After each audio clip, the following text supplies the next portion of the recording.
Bonjour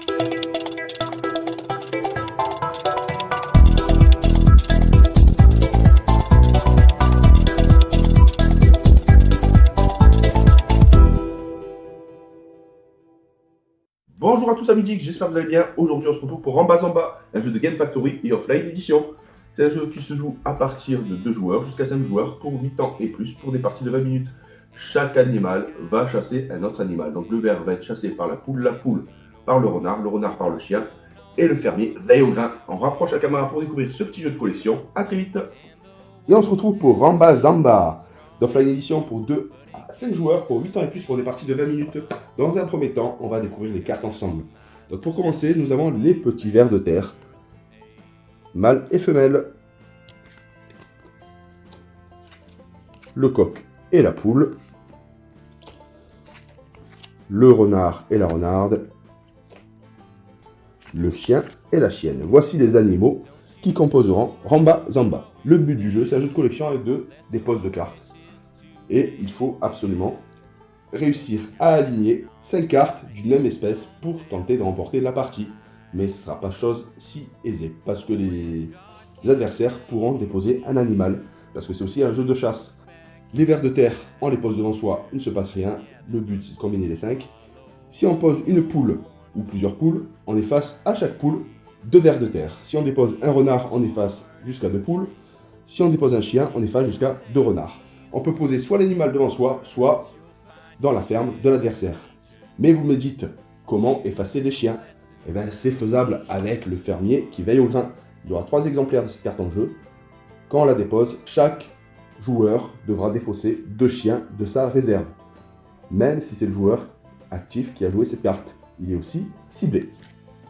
Nous avons, pour ça, pour éviter d'être embêté par nos adversaires, les bottes de foin avec les silhouettes des animaux qu'on peut protéger. On les dispose sur le haut de la piste et on protégera nos chiens. Par exemple, là j'ai envie de protéger mes poules, je le dispose dessus. Mais les adversaires à tout moment peuvent utiliser une fourche. Et la fourche permettra justement de lever la botte de foin ou un animal placé le plus haut sur la piste. Pour les déposes de cartes, on peut, comme j'ai pu expliquer, les poser devant soi pour le ver de terre. Et pour ce qui est de la poule, du renard et du chien, on peut les poser soit sur une ferme ou la ferme adverse pour essayer de vider la collection de l'adversaire. Chaque joueur débute alors avec 3 cartes en main. Forcément, la zone totalement vidée, parce que là c'est un exemple, on dit que c'est un cours de partie. Comme ça, on dit que c'est des cartes défaussées. On sélectionne le premier joueur, c'est le joueur le plus jeune autour de la table. Il décide de le céder à quelqu'un d'autre et on joue dans le sens horaire des aiguilles d'une montre. Donc là, admettons, on est sur une partie avancée, on est sur le premier joueur. Le premier joueur regarde ses cartes et va déposer un chien chez lui. Donc du coup, forcément, il défausse 2 renards. Il pioche pour atteindre 3 cartes en main et on passe au prochain joueur. Le prochain joueur regarde sa main, hop, et va utiliser un fermier. Chaque joueur se défausse alors de 2 chiens. Il repioche pour atteindre 3 cartes. On repasse au premier joueur. Le premier joueur, hop, regarde sa main et va déposer un ver de terre. Il récupère une carte. On passe au prochain joueur. Il regarde sa main. Là, il a une coupe de vers de terre. Au lieu de déposer une carte, il va pouvoir en déposer 2 devant soi. Les vers de terre sont posables uniquement devant notre ferme. Il n'a plus qu'une carte. Il en récupère 2 pour arriver à 3. On repasse au premier joueur. Il va positionner la petite botte de foin pour pouvoir protéger ses vers de terre. L'autre joueur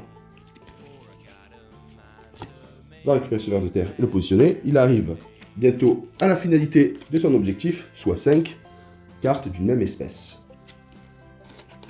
Le premier joueur utilise le coq chez l'adversaire pour pouvoir effacer 2 de ses vers. Et on pioche une carte pour en atteindre 3. On passe au joueur suivant. Le joueur suivant regarde sa main et positionne une poule pour défausser 2 vers de terre. Hop, le prochain joueur positionne un ver de terre pensant qu'il va remporter la partie. Il arrive à 4 vers de terre, il dit « Ah, le prochain tour, c'est pour moi !» Mais non, parce que l'adversaire c'est son tour de jeu, a un coq et une poule. Donc il termine forcément le jeu. Donc c'est un jeu super rapide, un jeu d'ambiance vraiment très fun, intergénérationnel. Les règles sont faciles à expliquer. On peut l'emmener partout, de par son format. Et il existe une subtilité justement pour 2 joueurs, pour que ce soit un peu plus attrayant. On a la possibilité de se défausser de 2 animaux. C'est une action pour pouvoir défausser un animal adverse. Mais vu que tu n'as pas utilisé tes cartes, tu ne piocheras pas ce tour-ci.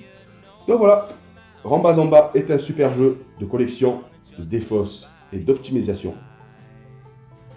En tout cas, je remercie Offline Edition pour l'envoi du jeu et à très bientôt pour une nouvelle vidéo. Bye bye les amis!